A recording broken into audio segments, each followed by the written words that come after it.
Ok, entonces, anteriormente, con el ejemplo del cuerpo en caída libre, ¿cierto? Llegamos a la conclusión de que el patrón que se repetía entre la distancia entre los distintos segundos en los que iba cayendo este cuerpo era la variable de tiempo al cuadrado. Con eso, ¿cierto? Nos hicimos la pregunta de qué pasaba ahora en unidades de tiempo más cortas, como por ejemplo entre la última milésima previa al segundo 4 y esa milésima, ¿cierto? Y entonces pudimos hacer una formalización de ese problema.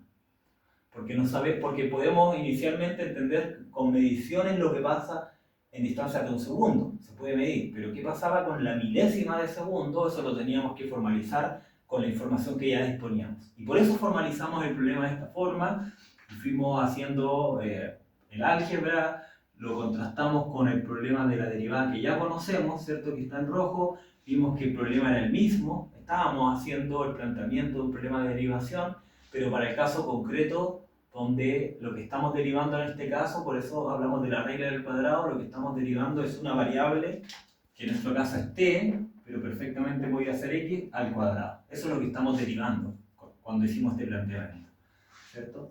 Nosotros ya sabemos que esto es igual a 2x, eso lo sabemos por regla de derivación, y sabemos que la regla general de acá es si x está elevado a n es igual a n por x, n menos 1. Y por eso con el 2 lo que ocurre es que el 2 baja y ahí está, y el x como está elevado a 2 es 2 menos 1 que queda 1 que no se escribe, por eso nos da, ¿vale? Esa es la regla de derivación, pero acá lo que estamos haciendo es demostrar, y usando un ejemplo icónico en la literatura que nos muestra por qué x al cuadrado es 2x. Y hacia allá vamos, acá estamos relativamente cerca, porque cuando llegamos a esta expresión, que aquí nos faltaría ese cuadrado, ¿cierto? Ya eliminamos los demás términos. Lo que podríamos hacer ahora es simplemente distribuir el denominador y nos quedaría 2t por h más, y eso lo vamos a escribir para que se vea mejor, como h por h, ¿cierto? El cuadrado. Dijimos que vamos a distribuir el denominador y vamos a escribir h acá, y así podemos eliminar, eliminar, eliminar y eliminar. Entonces en la práctica lo que nos va quedando, y lo que nos va quedando, que ya lo tenía escrito, es simplemente esto. Es 2, eliminamos h, nos queda t más h, el h de ahí. Pero nosotros dijimos inicialmente, ¿qué es ese h? O sea, ¿cuál es su magnitud? Y como la pregunta teórica que estamos haciendo acá, o hipotética, es ¿qué pasa con los h muy pequeños? Es decir, en lugar de esta gran distancia, ¿qué pasa con un h que está muy cercano al punto inicial, al punto de contraste, ¿cierto? Y esa es la pregunta que nos estamos haciendo ahora en términos de segundo, con la milésima de segundo o una unidad de tiempo menor. Entonces estamos diciendo que ese h es muy pequeño. Ese h es tan pequeño que ese h tiende a 0. Por lo tanto, si ese h tiende a 0, lo podemos simplemente descartar. Eso va a ser 0. Y lo que nos está quedando es una aproximación a 2t, que ahí sí tenemos la regla de derivación, con t. O sea, la derivada de esto, por ejemplo, la derivada de eso con respecto a t sería 2t, que es lo que nos dio acá. Entonces, esto se ocupa usualmente en la derivada de la velocidad con respecto al tiempo, y nosotros lo hicimos paso a paso con un ejemplo conocido. Ahora vamos a mostrar cómo es la fórmula de la derivada en términos generales, no solo la regla de derivación para el exponente, ¿cierto? Y nosotros conocemos esa fórmula y es importante que la entendamos porque la vamos a utilizar después en las demostraciones, múltiples demostraciones, pero particularmente en el video que continúa, y es que una derivada, la demostración nos indica la derivada de la función evaluada en un punto determinado, digamos que vamos a evaluar la función x, pero en el punto A, ¿ya? En términos generales. Después ese A puede ser 0, ¿ya? Podemos evaluar en 0, pero no necesariamente. Entonces, si la evaluamos en un punto A, eso sería decir, similar a lo que tenemos acá, sería decir que vamos a medir la función más la distancia, ¿cierto? El punto inicial más la distancia, la diferencia, menos la función evaluada en A y todo eso partido por h, ¿cierto? Sabemos que nos queda h ahí abajo. Ahora si ese fuese 0, diríamos que esto es el A, perdón, vamos a decir que es 0, vamos a evaluar la función en 0, perdón, y todo esto es, lo voy a hacer antes, lo que estamos evaluando es FA cuando el límite de h, que es esa distancia, es muy pequeña. Entonces, en el límite h tiende a 0. Ahí sí. Esa es la definición de la derivada, de esta derivada en el punto A. Si fuese 0, sería entonces f, bueno, si lo escribiéramos sería 0 más h, porque ahora a es 0, ¿cierto? Menos f evaluada en 0 partido por h, ¿cierto? Y entonces después tenemos la otra forma general.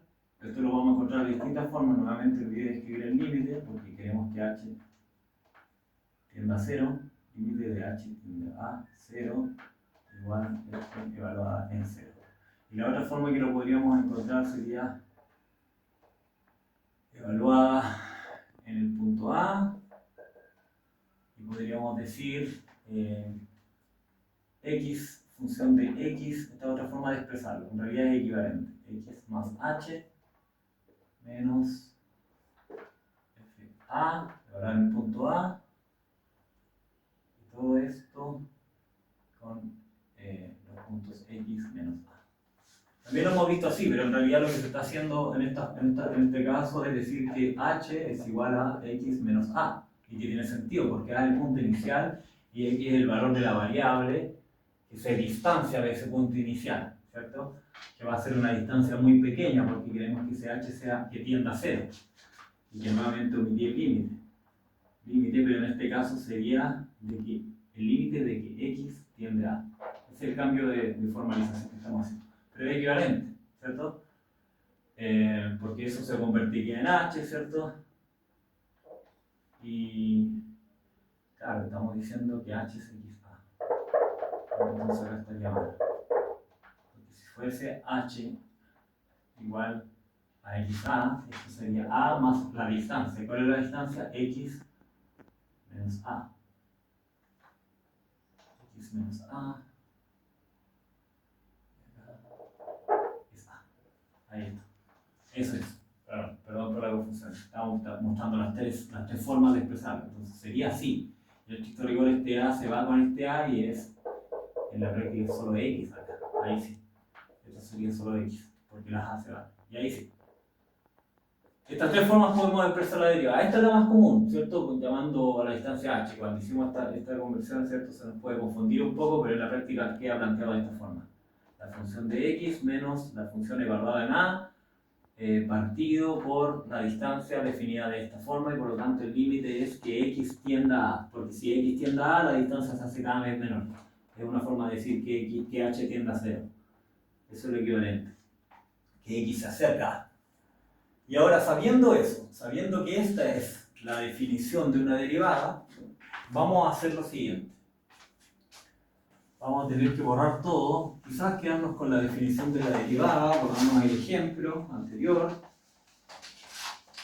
curioso y didáctico, del cuerpo en caída libre, para el caso concreto de la derivada de la variable o de la función elevada al cuadrado, o al exponente, y entonces ahora vamos a decir, retomando nuestra revisión del libro Introducción al mercado de futuros y opciones de Jones y Hull, donde anteriormente revisamos las estrategias de cobertura del capítulo 3, en el capítulo 4, donde se introduce el análisis de los bonos del tesoro, que lo vamos a revisar después de todas estas demostraciones que nos parecen que nos preparan para entender mejor los cálculos a los cuales nos vamos a enfrentar y la teoría más bien que vamos a tener que manejar para entender el análisis de tasas, ¿cierto? Tasa cero, en fin. Todo eso viene después. Pero lo que quiero explicar ahora, y vamos a hacer uso de esta igualdad, lo que quiero explicar ahora es Porque en la relación entre valor presente, y esto es muy útil para lo que viene, entre el valor presente, y vamos a llamar, por ejemplo, un valor futuro de un activo, pueden ser bonos o no, ¿cierto? Nosotros tenemos dos formas de interpretar la tasa que se aplica a los activos. Por ejemplo, si traemos los activos, usualmente lo vemos así, ¿cierto? 1 más R elevado a T. ¿Ya? Entonces, si traemos los activos al presente, estamos descontando.